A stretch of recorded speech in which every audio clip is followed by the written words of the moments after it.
한국의 기원은 중국이야. 한글, 한복, 음식 문화까지 모두 중국에서 시작된 거라고 누군가 어린 학생들에게 이렇게 말하고 있습니다. 그들은 이 말을 의심 없이 받아들이고 있네요. 어린 시절부터 각인된 이런 잘못된 인식들이 얼마나 많은 오해와 편견을 만들어내는지, 그리고 그것이 어떻게 깨지게 되는지 한 소녀의 특별한 얘기를 통해 들려드리겠습니다. 안녕하세요. 저는 사라 미첼이라고 합니다. 올해 20살이고 샌프란시스코 시립대학교 1학년생이에요. 차이나타운에서 자란 몇 안 되는 백인 중 하나였죠. 우리 가족은 이곳에서 작은 마트를 운영하고 있습니다. 15년 전 미네소타의 한적한 교회에서 살던 우리 가족은 큰 변화를 맞이했어요. 아버지는 어릴 적부터 작은 가게를 운영하는 게 꿈이었다고 합니다. 전기회사 엔지니어로 일하시던 어느 날 드디어 그 꿈을 이루기로 결심하셨죠. 간호사였던 어머니도 기꺼이 직업을 바꾸시면서 아버지의 꿈을 응원해 주셨어요. 처음 차이나타운에 도착했을 때가 아직도 생생합니다. 좁은 골목길, 낯선 간판들, 그리고 중국어로 가득한 거리의 모습이 저를 압도했죠. 우리는 작은 구멍가게를 시작했는데 그때 제 나이가 5살이었어요. 매일 아침 6시면 어김없이 가게 문을 엽니다. 진열대를 정리하고 새로 들어온 상품을 채우는 일로 하루를 시작하죠. 학창 시절에도 수업이 끝나면 곧장 가게로 달려와 부모님을 도왔어요. 덕분에 책임감도 생기고 성실한 성격으로 자랄 수 있었습니다. 하지만 이곳에서의 삶이 늘 쉽지만은 않았죠. 대부분의 손님들은 중국어로만 대화하셨고 우리를 외부인처럼 대했어요. 물건을 사러 오셔도 빨리 사서 나가시기 일쑤였습니다. 가끔 영어로 말을 걸어주시는 단골 손님들도 계셨지만 그런 분들은 손에 꼽을 정도였죠. 특히 초기에는 정말 힘들었어요. 의사소통이 어려워 물건값을 제대로 받지 못하는 일도 많았습니다. 한 손님은 외상이라는 걸 설명하면서 물건을 가져갔는데 그 후로 다시는 보지 못했죠. 알고 보니 그분은 여러 가게를 돌아다니며 같은 수법으로 사기를 쳤다고 합니다. 우리 집은 가게 위층에 있는 작은 아파트예요. 2칸짜리 좁은 공간이지만 저에게는 세상에서 가장 편안한 곳입니다. 매일 저녁이면 가족들과 함께 모여 앉아 그날 있었던 일들을 이야기하죠. 때로는 힘들고 지칠 때도 있지만 서로를 위로하고 격려하면서 이겨내고 있어요. 15년이 지난 지금도 여전히 우리는 이곳에서 외부인입니다. 하지만 이제는 그런 시선이 덜 불편해졌죠. 오히려 우리만의 독특한 정체성이 되었어요. 백인이지만 차이나타운을 누구보다 잘 아는 가족, 작지만 성실하게 가게를 운영하는 우리 가족으로 사람들에게 기억되고 있습니다. 가게를 하면서 힘든 일도 많았지만 그만큼 배운 것도 많았어요. 다른 문화를 이해하는 법, 편견 없이 사람을 대하는 법, 그리고 무엇보다 가족의 소중함을 깊이 깨달았죠. 이제는 이 작은 가게가 저희 가족의 자부심이 되었습니다. 저희 학교는 차이나타운과 가까워서 전교생의 절반 이상이 중국인이었습니다. 어릴 때부터 이곳에서 자랐기에 교실에서 중국어가 들리는 게 자연스러웠죠. 처음에는 별다른 문제가 없을 거라 생각했고 오히려 다양한 문화를 경험할 수 있다는 기대감도 있었어요. 반에서 가장 영향력 있는 학생은 칭이었습니다. 좋은 대학을 나온 의사 아버지와 사업가 어머니를 둔 그 아이를 중심으로 형성된 그룹이 반의 분위기를 주도했죠. 처음에는 저도 그들과 어울리고 싶었지만 어느 날 칭이 우리 가게에 들른 후 모든 것이 달라지기 시작했어요. 우리 가족이 운영하는 작은 구멍가게를 본 후 칭은 저를 은근히 무시하기 시작했습니다. 그들만의 계급 의식이 있었고 부모님의 직업, 재산, 사회적 지위로 사람을 판단했죠. 처음에는 무시하려 했지만 날이 갈수록 그들의 차별은 노골적으로 변해갔어요. 가장 큰 사건은 칭의 생일 때 일어났습니다. 반 아이들이 생일 선물을 위한 돈을 모으고 있었고 처음에는 작은 금액일 거라 생각했지만 그들이 요구한 금액은 제가 한 달 동안 받는 용돈보다도 많았죠. 부모님께 말씀드릴 수도 없는 큰 금액이었고 가게 일을 도와받는 용돈으로는 감당할 수 없는 수준이었어요. 약속된 날까지 돈을 구하지 못했고 그날 칭은 전교생이 보는 앞에서 저에게 무릎을 꿇으라고 했습니다. 미국에서 무릎 꿇는 건 청혼할 때나 하는 특별한 제스처인데 이를 공개적 사과의 의미로 요구한 것이죠. 수치심과 모욕감이 저를 덮쳤고 그 순간의 기억은 지금도 선명하게 남아있어요. 그 후로 학교 생활이 너무 힘들어졌습니다. 매일 아침 배가 아프다고 했고 밤에는 악몽에 시달렸죠. 학교에 가기 싫다는 말을 수없이 했지만 부모님은 제 상황을 이해하지 못하셨어요. 결국 어머니께 학교를 그만두고 싶다고 말씀드렸지만 자세한 이유는 끝내 말씀드리지 못했습니다. 나중에 알게 된 사실이지만 이런 행동은 학외 문화라고 불리는 중국의 특별한 문화였습니다. 힘 있는 사람이 약한 사람에게 무릎을 꿇게 하는 일종의 갑질 문화였고 그들에게는 이런 행동이 자연스러운 것이었죠. 같은 교실에서 공부하는 친구들 사이에서 이런 문화 차이를 경험하게 될 줄은 몰랐어요. 등교 시간이 다가올 때마다 가슴이 답답하고 불안감에 잠을 자지 못하는 날도 많았습니다. 복도에서 층을 마주치지 않기 위해 일부러 돌아가기도 했고, 점심시간에는 혼자 도서관에 숨어 지내며 하루하루를 버텼죠. 화장실에서 몰래 울던 날도 있었고, 아무도 모르게 혼자 고통스러워했어요. 문화의 차이가 이토록 큰 상처가 될 수 있다는 것을 그때 처음 알게 되었습니다. 같은 학교, 같은 교실에서 생활하는 친구들 사이에서도 이렇게 큰 벽이 존재할 수 있다는 사실이 저를 더욱 힘들게 했죠. 매일매일이 전쟁 같았고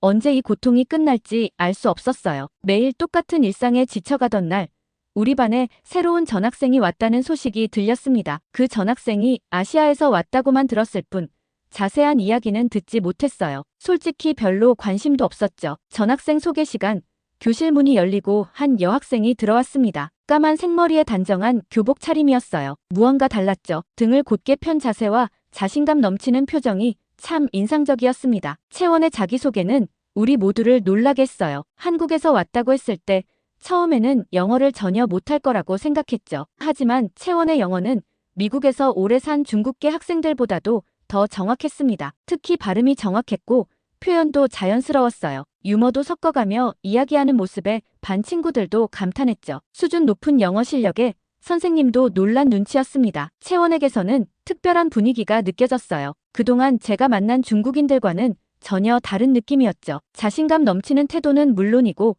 다른 사람을 대하는 태도도 달랐습니다. 하지만 한편으로는 불안한 마음도 컸어요. 그동안 중국계 친구들에게 한국에 대한 안 좋은 이야기를 너무 많이 들어왔거든요. 한국은 중국 문화를 모방하기만 하는 나라라느니 예의 없는 사람들이 많다느니 하는 말들이 자꾸 떠올랐죠. 더구나 빈자리가 제 옆자리밖에 없어서 채원은 자연스럽게 제 옆에 앉게 되었습니다. 그 순간 마음이 더욱 복잡해졌어요. 처음에는 그저 평범한 전학생이라고만 생각했는데 막상 옆자리에 앉게 되니 여러 가지 생각이 들더군요. 채원은 수업 시간에도 적극적으로 참여했습니다. 발표도 자주 하고 선생님의 질문에도 거리낌 없이 대답했어요. 영어 시간에도 자연스럽게 대화를 이어갔죠. 첫날 수업이 끝나고 채원은 제게 먼저 말을 걸어왔습니다. 한국에서는 어떤 학교를 다녔는지, 미국에 온 이유가 무엇인지 이것저것 물어보더군요. 처음에는 경계했지만 그녀의 진심 어린 관심이 느껴졌어요. 그렇게 예상치 못한 만남이 시작되었습니다. 그때는 몰랐죠. 이 만남이 제 학교 생활을 완전히 바꿔놓게 될 거라는 걸요. 새로운 전학생의 등장은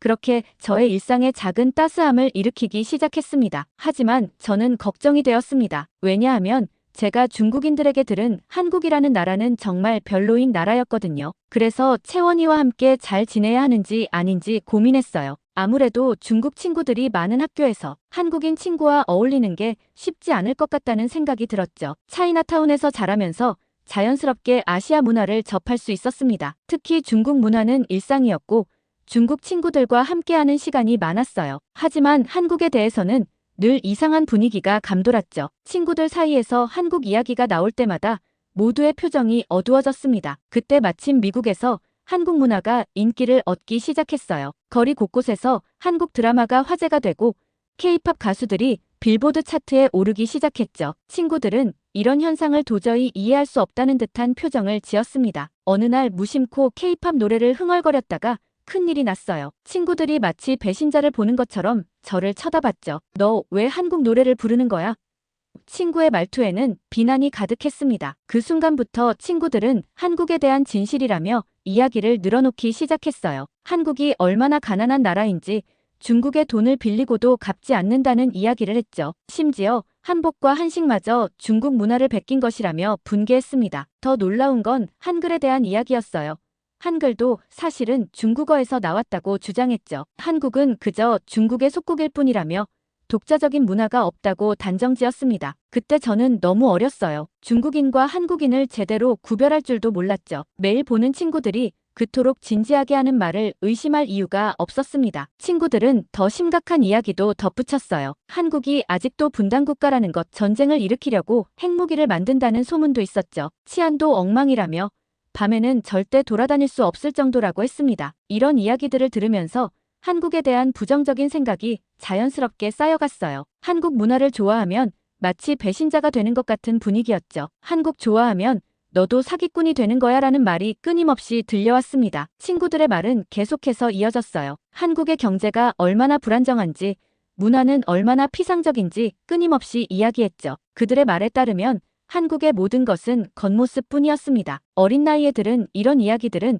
깊은 편견으로 자리 잡았어요. 한국이라는 나라에 대해 알아볼 생각조차 하지 않게 되었죠. 그저 친구들의 말을 진실이라 믿었습니다. 지금 생각해보면 그때의 제 모습이 부끄러워요. 확인도 하지 않고 남들의 말을 진실이라 믿었으니까요. 그래서 처음 채원을 만났을 때도 마음 한켠에 이런 편견이 자리 잡고 있었죠. 하지만 이런 편견들이 깨지는 데는 그리 오래 걸리지 않았어요. 채원이라는 친구를 통해 진짜 한국의 모습을 보게 되면서 그동안 제가 얼마나 잘못된 생각을 하고 있었는지 깨달았죠. 누군가의 일방적인 이야기를 맹신했던 그때에 제가 참 어리석었다는 생각이 들었습니다. 처음에는 채원의 친절이 의심스러웠습니다. 한국인은 거짓말쟁이라는 말이 자꾸 머릿속을 맴돌았어요. 그래서 채원의 따뜻한 말과 행동이 모두 가식적으로 느껴졌죠. 정말 이렇게 친절할 수 있을까? 분명 뭔가 속셈이 있을 거야. 이런 생각들이 제 마음을 채웠습니다. 하지만 진심은 통하는 법이었어요. 제가 아무리 차가운 반응을 보여도 채원은 계속해서 따뜻하게 대해주었죠. 칭은 우리가 친해지는 걸 못마땅하게 여겼습니다. 여러 방법으로 저희를 괴롭혔어요. 하지만 채원은 달랐죠. 그냥 당하고만 있지 않았거든요. 이건 옳지 않아요. 이런 괴롭힘은 멈춰야 해요. 채원의 용기 있는 행동에 저는 깜짝 놀랐습니다. 선생님과 상담사 선생님께 상황을 정확하게 설명했고 실질적인 변화를 이끌어냈어요. 덕분에 학교 생활이 조금씩 나아지기 시작했죠. 신기하게도 채원의 용기 있는 모습을 보고 하나둘씩 친구들이 모여들기 시작했습니다. 더 이상 칭의 눈치를 보지 않아도 되는 우리만의 작은 모임이 생겼어요. 처음으로 학교에서 편안함을 느꼈죠. 수업이 끝나고 나면 채원과 함께 시간을 보내기 시작했습니다. 때로는 공원에 가서 수다를 떨기도 하고 숙제를 같이 하기도 했어요. 이런 소소한 일상이 저에게는 특별한 추억이 되었죠. 어느 날 채원의 집에 초대를 받았습니다. 처음에는 걱정이 많았어요. 하지만 채원의 부모님은 영어가 서툴렀음에도 정말 따뜻하게 저를 맞아주셨죠. 살아.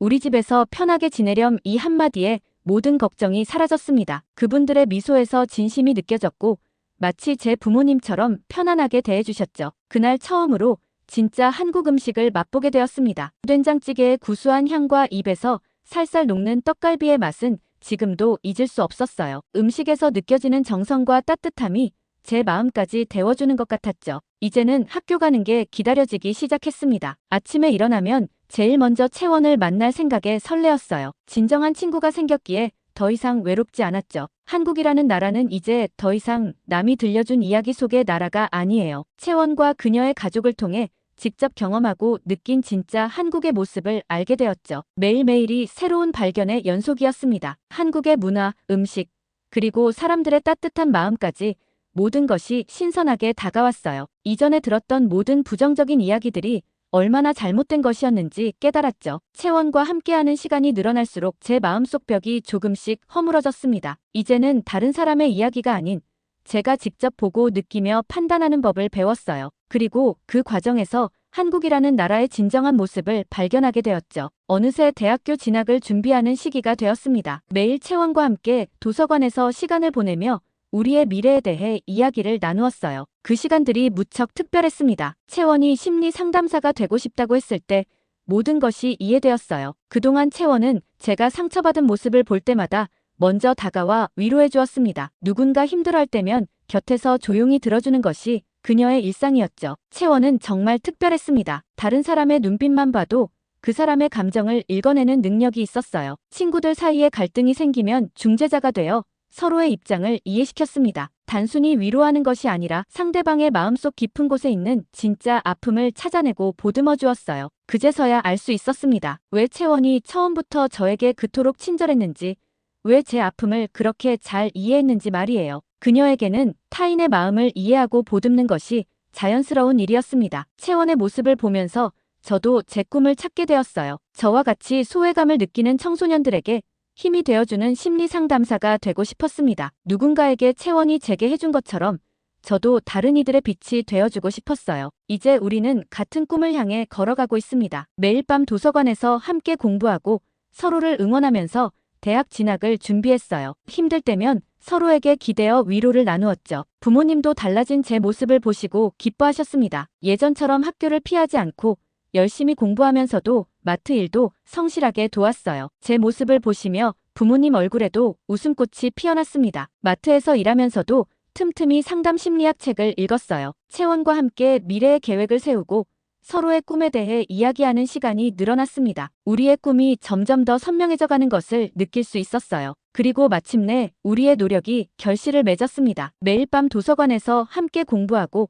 서로를 응원하며 보낸 시간들이 헛되지 않았어요. 채원과 저는 둘 다 원하던 대학교 심리학과에 합격했죠. 부모님은 제 합격 소식을 듣고 눈물을 흘리시며 안아주셨습니다. 아버지는 일을 하시면서도 늘 저를 걱정하셨는데 이제야 마음을 놓으시는 것 같았어요. 어머니는 늦게까지 공부하는 저를 위해 간식을 준비해 주셨던 게 떠올라 더욱 감사했죠. 채원과 저는 서로를 바라보며 활짝 웃었어요. 이제 진짜 새로운 시작이었습니다. 우리는 같은 꿈을 향해 한 걸음 더 가까이 다가갔어요. 대학 입학을 앞둔 어느 날 채원이 특별한 제안을 했습니다. 한국에 함께 가자는 말을 들은 순간 마음이 복잡해졌어요. 설레는 마음 반, 두려운 마음 반이었습니다. 채원은 정말 좋은 친구였지만 한 사람만 보고 그 나라 전체를 판단할 수는 없었어요. 어릴 때부터 들어온 이야기들이 하나둘씩 떠올랐고 불안한 마음이 커져갔습니다. 부모님께 여행 계획을 말씀드렸을 때 예상대로 크게 반대하셨어요. 특히 마트에 오시는 중국인 손님들에게 들으신 얘기들 때문에 더욱 걱정이 컸습니다. 한국이 가난한 나라라는 것, 치안이 좋지 않다는 것, 심지어 최근에 계엄령이 발생했다는 이야기까지 들으셨대요. 북한과의 전쟁 가능성까지 언급하시며 극구 반대하셨죠. 고민 끝에 채원에게 솔직하게 털어놓기로 했어요. 미래의 심리 상담사를 꿈꾸는 만큼 진실된 대화가 중요하다고 생각했습니다. 떨리는 목소리로 한국에 대한 두려움을 이야기했어요. 채원은 내 말을 듣자마자 즉시 행동으로 옮겼습니다. 늦은 시간이었지만 한국에 있는 친구들과 영상통화를 연결했어요. 밝게 빛나는 서울의 거리가 화면에 가득했죠. 의심이 완전히 사라진 것은 아니었지만 호기심이 점점 더 커져갔어요. 채원을 만나 제 삶이 이렇게 달라졌는데 그녀의 나라는 어떤 모습일지 궁금해졌습니다. 부모님을 설득하는 과정은 쉽지 않았어요. 주변 중국인들에게 들은 잘못된 정보 때문에 한국에 대한 부정적인 시각이 강하셨습니다. 그렇게 가난한 나라에 왜 가려고 하니?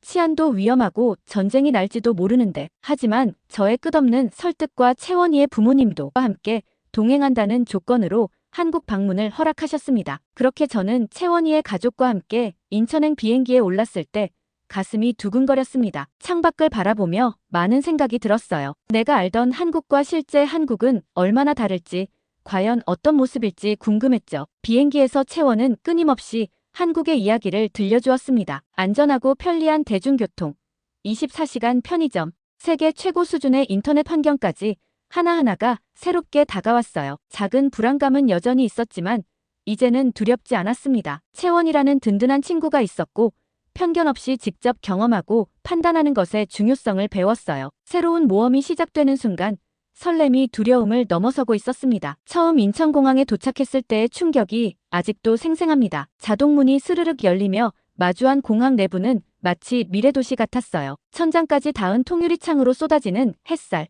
반짝이는 대리석 바닥, 그리고 세련된 디자인의 안내 표지판까지 모든 것이 새로웠죠. 공항 곳곳에서 마주치는 첨단 기술의 연신 놀라움을 금치 못했습니다. 얼굴만 인식하면 자동으로 출입국이 처리되는 시스템과 길을 안내하는 로봇까지 있었어요. 화장실은 또 어떻게 그렇게 깨끗한지 제가 들어왔던 그 가난하다는 한국이 맞나 싶을 정도였습니다. 인천에서 제주도로 향하는 국내선 비행기도 무척 인상적이었어요. 파란 하늘을 가르며 날아가는 동안 창밖으로 보이는 한국의 풍경이 그림처럼 펼쳐졌죠. 하얀 구름 사이로 비치는 푸른 바다가 제주도의 아름다움을 예고하는 것 같았습니다. 제주공항에 내린 순간 따스한 햇살과 상쾌한 바닷바람이 우리를 반겼어요. 하와이에서나 볼 법한 야자수들과 에메랄드빛 바다가 눈앞에 펼쳐졌습니다. 공항 로비에는 한라산 모양의 분수대가 있었고 귤 모양의 귀여운 의자들도 있었죠. 첫 식사를 위해 찾은 흑돼지 전문점의 풍경도 잊을 수 없었습니다. 정갈하게 차려진 반찬들, 숯불에서 지글지글 구워지는 고기 소리, 그리고 은은히 퍼지는 고소한 향기까지 모든 것이 특별했어요. 채원이 추천한 흑돼지는 입에 넣는 순간 살살 녹았죠. 제주도에서 만난 채원의 친구들은 마치 오래전부터 알았던 것처럼 반갑게 맞아주었습니다. 서투른 영어로도 끊임없이 대화를 이어가려 노력했고 제주도의 숨은 명소들도 하나하나 소개해 주었어요. 그들의 따뜻한 배려에 차이나타운에서의 쓴 기억이 조금씩 지워져 갔죠. 밤이 되자 거리는 더욱 아름다워졌습니다. 늦은 시간임에도 거리는 환하게 밝혀져 있었고 젊은 여성들이 삼삼오오 모여 웃으며 걸어 다녔어요. 길거리 곳곳에 있는 편의점은 밤에도 형형색색 불을 밝히며 작은 등대 역할을 했죠. 특히 우도로 향하는 여정은 마치 동화 속 한 장면 같았습니다. 에메랄드빛 바다를 가르며 달리는 작은 배 위에서 시원한 바닷바람을 맞으며 우리는 끊임없이 사진을 찍었어요. 섬에 도착해서 맛본 땅콩 아이스크림은 달콤하면서도 고소했죠. 전기 자전거를 타고 우도 해안도로를 달리는 동안 시시각각 변하는 바다 색깔이 우리의 눈을 즐겁게 했습니다. 채원이 추천한 전망대에서는 제주 본섬과 우도 사이로 지는 노을이 장관이었어요. 그 순간의 감동은 지금도 생생하게 기억됩니다. 이제는 자신있게 말할 수 있어요. 제가 알고 있던 한국은 완전히 잘못된 편견이었다는 것을요. 첨단 기술과 전통이 조화롭게 어우러진 도시의 모습, 깨끗하고 안전한 거리, 맛있는 음식과 친절한 사람들까지 한국은 제가 상상했던 것보다 훨씬 더 매력적인 나라였습니다. 제주도의 자랑, 한라산을 오르기로 한 날이었습니다. 아침 일찍부터 준비를 하고 등산로에 올랐는데 날씨도 맑고 공기도 상쾌해서 기분이 무척 좋았어요. 한라산은 높이가 1947m로 제주도에서 가장 높은 산이라고 들었는데 정상에 오르면 제주도가 한눈에 보인다는 채원의 말에 더욱 기대가 컸습니다. 등산로를 따라 한참을 오르던 중이었어요. 생각보다 높은 산이라 체력을 충전하기 위해 중간 휴게소에서 잠시 쉬어가기로 했습니다. 도착했을 때는 이미 많은 등산객들이 휴식을 취하고 있었는데 곧 놀라운 광경과 마주하게 되었습니다. 수십 명의 관광객 무리가 시끄럽게 떠들며 휴게소를 점령하다시피 하고 있었어요. 이들은 쓰레기를 아무데나 버리며 계속해서 무질서한 행동을 이어갔습니다. 더 충격적인 것은 바로 앞에 깨끗한 화장실이 있는데도 주변 나무 밑에서 용변을 보는 모습이었어요. 처음에는 한국의 첫인상이 무너지는 것 같아 실망스러웠습니다. 이제까지 보아온 질서정연하고 깨끗한 한국의 모습과는 너무나 달랐어요. 하지만 채원의 설명을 듣고 나서야 이들이 중국에서 온 관광객이라는 것을 알았습니다. 채원은 이런 일이 비일비재하다고 말해주었어요. 심지어 근처 감귤밭에 무단으로 침입해서 과일을 훔쳐가는 일까지 있다고 했습니다. 그제서야 제가 차이나타운에서 들어왔던 이야기들이 떠올랐어요. 중국인들이 늘 한국을 비하하고 욕했지만 실상은 정반대였던 것입니다. 그 순간 많은 생각이 스쳐 지나갔습니다. 차이나타운에서 들었던 한국에 대한 온갖 부정적인 이야기들, 그리고 지금 눈앞에서 벌어지는 광경이 겹쳐졌어요. 이제야 이해가 되기 시작했습니다. 왜 그토록 한국을 깎아내리려 했는지, 왜 그렇게 부정적인 이야기들을 퍼뜨렸는지 말이에요. 여러 상점과 관광지에서 발견한 중국인 출입금지 표지판의 의미도 이해가 되었습니다. 처음 봤을 때는 너무 차별적이라고 생각했는데 이런 상황들이 반복되다 보니 어쩔 수 없는 선택이었다는 것을 알게 되었어요. 채원의 말에 따르면 제주도 여러 관광지에서 비슷한 문제들이 발생하고 있다고 합니다. 인천공항으로 돌아가는 비행기 안에서 깊은 생각에 잠겼습니다. 그동안 저는 얼마나 많은 거짓된 이야기들을 진실이라 믿었던 걸까요? 한국은 제가 들었던 것과는 전혀 다른 나라였습니다. 오히려 질서와 배려가 살아있는 정직하고 발전된 나라였어요. 이번 여행은 단순한 관광 이상의 의미가 있었습니다. 남들의 말만 믿고 편견을 가졌던 제 자신을 돌아보게 되었어요. 모든 것을 직접 보고 경험하고 판단하는 것의 중요성을 깨달았습니다. 이제 저는 자신 있게 말할 수 있어요. 한국은 정말 멋진 나라라는 것을, 그리고 제가 들었던 모든 부정적인 이야기는 거짓이었다는 것을요. 미국으로 돌아온 후 저는 부모님께 제 여행 이야기를 하나하나 들려드렸습니다. 휴대폰에 담아온 사진과 영상들을 보여드리며 제가 경험한 진짜 한국을 설명했어요. 깨끗하고 안전한 거리, 친절한 사람들, 하나하나 보여드릴 때마다 부모님의 표정이 달라졌습니다. 특히 아버지는 밤늦게 혼자 다니는 여성들의 모습을 보시고는 깊은 인상을 받으셨어요. 그동안 손님들에게 들었던 이야기들이 모두 잘못된 것이었다는 걸 깨달으신 것 같습니다. 어머니도 한국의 길거리 음식과 야시장 영상을 보시면서 감탄을 연발하셨어요. 이제는 저희 가게에서 누군가 한국에 대해 부정적인 얘기를 하면 부모님께서 먼저 나서서 그것이 잘못된 편견이라고 설명하신답니다. 제가 직접 경험하고 찍어온 증거들 덕분에 더 이상 거짓된 소문들이 퍼지지 않게 되었어요. 이렇게 조금씩이나마 잘못된 편견이 바뀌어가는 것을 보며 이번 여행이 저에게 얼마나 특별한 경험이었는지 다시 한번 깨닫게 되었습니다.